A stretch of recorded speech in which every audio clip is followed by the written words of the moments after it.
சின்ன முருகைய சிங்கார முருகைய சின்ன சின்ன முருகைய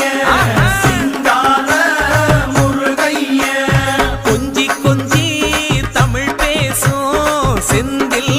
வடிவேலனவ கொஞ்சி கொஞ்சி தமிழ் பேசும் செந்தில் வடிவேலனவ சின்ன சின்ன முருகைய சிங்கார முருகைய கொஞ்சி கொஞ்சி தமிழ் பேசும் செந்தில் வடிவேலனவ சுப்பிரமணிய சாமி என்பார், கார்த்திகேயன் என்பார், சுவாமிநாதன் என்பார், முக அமுதன் என்பார், பாலசுப்பிரமணியன் என்பார், கருணாகரன் என்பார், கதிர்காம கந்தன் என்பார், கதிர்வேல சுவாமி என்பார்.